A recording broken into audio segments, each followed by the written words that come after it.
Hello mga kababayan! Kamusta na kayo dyan? It's me again, Ibe, aka Adventures OZ. Yes, I'm back!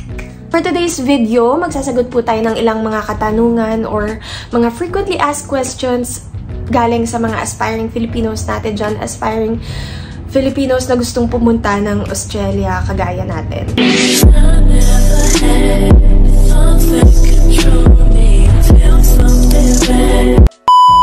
Disclaimer lang po, I am not a migration agent. I do not give professional advice. All of this are just based on my research, personal experience, and knowledge.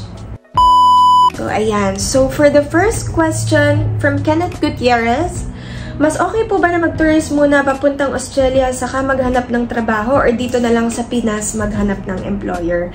So, Kenneth, I suggest, sa tingin ko hindi mo pa napapanood yung una kong video, I suggest panoorin mo muna yon and tingnan mo kung paano kami nakapunta dito without getting any tourist visa. So, I would highly recommend na mag-apply ka sa Pilipinas. It only takes several minutes to make a SIC account. It only takes several minutes to make an account online and only apply ka pa online. Unlike if you want to go here, kukuha ka pa ng tourist visa, magpapasa ka pa ng mga requirements, imbis na ilaan mo ang time mo para dyan, ilaan mo na yan para mag-apply online. And pagdating mo dito, meron ka ba kagad interview? Magkano ang per night dito? Magkano ang hotel accommodation or Airbnb pa yan? Magkano yan?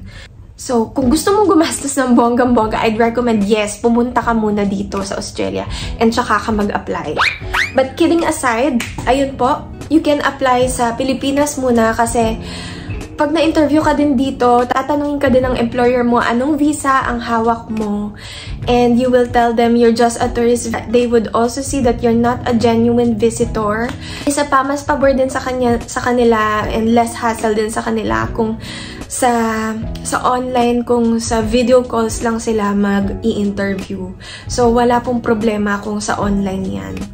Okay, move on to our next question from Maranila de Panagan. Need po ba may experience, ma'am? Unfortunately, yes. You need experience po. Kasi, you have to be a strong candidate. So, yung mga nagsusponsor po na employers, kaya sila nagsusponsor, kaya sila nag-i-interview. So, they could find skilled people na magtatrabaho or magko-contribute sa company nila. Do you have any agency to assist you po? Wala po tayong agency na nag-assist sa atin. If you watched our previous video, nag-DIY lang po tayo lahat. Ginawa lang natin lahat online and lahat through email lang. But, nag-agency, meron po tayong agency nung naasikaso na yung visa. So, yung employer natin, may hinar silang agency na tutulong sa'yo na mag-asikaso ng requirements, silang magla-lodge ng visa. But, wala pong placement fee, walang anything. It's just DIY or do-it-yourself application online. Hi po! Regarding po sa English Certificate, 5-year course po ba ang course nyo nung college? So, napanood po ni Miss Stephanie Lapara yata yung video natin about not getting any English exam para sa ating 482 visa before. So, ang sagot ko po dyan ay 4-year course lang po, kahit hindi 5 years. Kung makukuha nyo po yung English certificate na yan, may katumbas po yan, may equivalent yan na sa English exam. That's why hindi na kami kumuha ng English exam. Next question. Ma'am, ask ko po kung magkano ang nagastos nyo. Wala po kaming ginastos except sa medical, which is around 5,000 each. Lahat employer na. Like yung plane ticket, visa. Actually, may dadagdag pala ako. Gumastos din kami ng OEC before sa POEA. Bago ka makalabas ng Pilipinas, you have to get an OEC or Overseas Employment Certificate sa POEA. Nako, may pagkahasil-hasil yan. But, ayun, yun lang naman po yung, as I remember, ang ginastos namin. Pati po ang 6 weeks accommodation dito sa Australia pagdating namin and pinahiram din kami ng car for 6 weeks. Lahat po ang nagbayad niyan, ang rent, ang employer na. ang employer na. So, like what I said, 2019 pa po itong unang visa namin na sinasabi ko. Ito po yung visa ang in-applyan namin before, which was 482 visa. Maaring magbago na po yan dahil nagdaan ng COVID, nag-inflation na. So, depende po yan. But, ang daming mga kakilalang friends na nag-Australia na din. Halos lahat po ng kakilala namin, sinagot naman po ng employer yung visa nila. May kilala din akong isa na siya yung sumagot ng visa. Or meron ding isa pa na half sila, but salary deduction naman pagdating dito, pag sumusweldo na siya sa Australia. Meron din naman akong kakilala na medyo a little bit na mas mababa yung sweldo niya, but free naman siya ng accommodation. Iba-iba po yan. But usually naman, sinasagot naman ng employer. Move on to the next question na tayo, guys! From Teachera35, tinatawagan ba talaga nila ang Philippine CP number, ma'am? O pwede naman email lang? Wala naman pong mawawala kung ilagay mo both CP and email sa iyong CV. But, based on my experience, email muna and then tinatawagan. Meron ding tinatawagan but ini-email muna nila. Ayan, ilagay mo na lang po parehas dyan para mas maganda sa paningin ng employer mo. From Paula Ojero, what if hindi skilled both husband and wife? Okay, unfortunately, if hindi skilled both, hindi po tayo magiging eligible na masponsoran. Masasponsoran lang tayo for working visa if you are skilled. And meron po tayong list ng mga ng skill shortages dyan ng Australia. But if hindi ka naman skilled, meron pa rin namang ibang visa options na pwede sa'yo. Meron ng working holiday visa, merong student visa. Possible po ba kayo maging citizen dyan kahit through employer? Yes, but before you become a citizen, permanent resident po muna. And halos the same lang naman po yan. Ang pinagkaiba lang yan, if you're a citizen, you can get Australian passport. But if you are a permanent resident, you still have that Philippine passport, but all the benefits are still the same. You have childcare subsidy, you can buy a house without paying foreign taxes, you can switch employers, magiging free na din ang iyong medical bills dito sa mga public hospitals. And isa pa pong pinagkaiba niyan, kapag PR ka, kailangan nakatira ka dito sa Australia. Meron lang certain time na pwede kang lumabas ng Australia but you have to come back. Kasi ang PR, 5 years lang yan. You have to renew again after 5 years.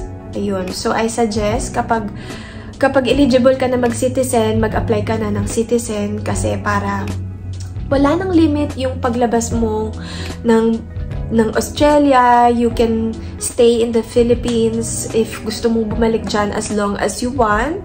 From Phoebe Potato, hi, nung natanggap po ba ang husband niya sa Australia, automatic nakasama agad kayo sa EU or you have to wait few years pa? Yes, nakasama po agad ako sa Australia. Ang kinagandahan po niyan sa mga dependent visa holders, yung mga primary visa applicants or holders, kagaya ng husband ko, he was the main na spinonsoran. Kailangan mag-work lang po siya sa sponsor niya. Unlike me, I have unlimited working rights. Pwede akong hindi mag-work, pwede akong mag-work, pwede akong magpalipat-lipat ng employer. Yun po yung kinagandahan niyan. Unlike po siya, dun lang po siya, he have to wait for ilang years pa or apply to a new visa para makalipat siya ng employer. From Olivia Olga, ano po yung specific na tawag dun sa English cert na binigay po ng university? Ang tawag po dyan ay Certificate of English as Medium of Instruction. Hingin mo lang po yan sa university. And ang bilis lang po, parang 3 days lang nakuha ko na yung sa akin and nagbayad ako parang 100 or 200 pesos para lang sa pag-type nila. Isang sentence lang yan and may university seal or signature. And so ayan, medyo minamalat na tayo but sasagutin pa din natin yung mga tanong ng mga followers natin dyan. This one, I like this question from Marites Mauleon. Good morning po, ma'am. May age limit po ba lalo na po sa janitorial jobs? Ako po ay 58 years old with 15 years active experience prior to pandemic and now still working as janitor in a hospital. I have a passport ready to renew. Thank you po, ma'am. Good morning din po, Miss Marites. Wala pong age restriction ang 482 visa. Kahit sino po pwedeng mag-apply dyan. But ang catch po dyan, para makapag-apply kayo ng permanent residency, you have to be below, dapat hindi pa kayo 45 years old. Pag 45 years old na po, hindi na kayo pwede mag-PR. Isa din po sa mga titingnan natin sa pag-apply ay kung meron ba tayong pathway to permanent residency.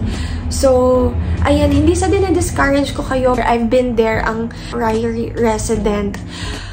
Habang buhay kang mangungupahan, magre-rent, pamahal ng pamahal ang rent dito. No exaggeration, ang mahal, sobra. Yan ang pinakamahal na cost of living dito, ang rent. And kagaya nung sinabi ko kanina, you only have to work for your sponsor.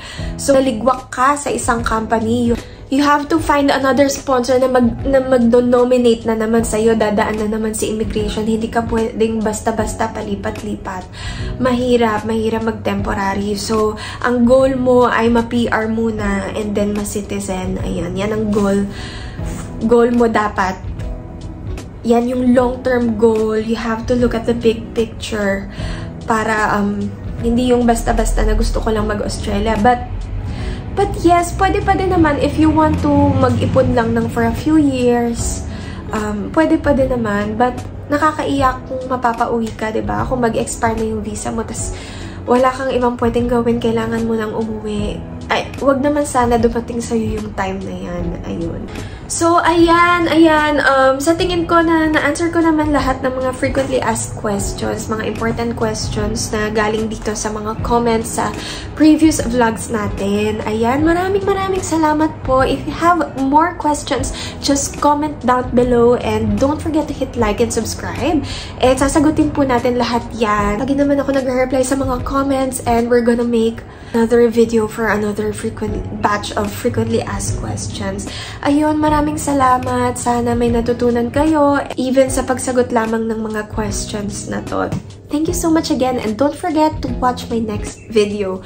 Bye-bye!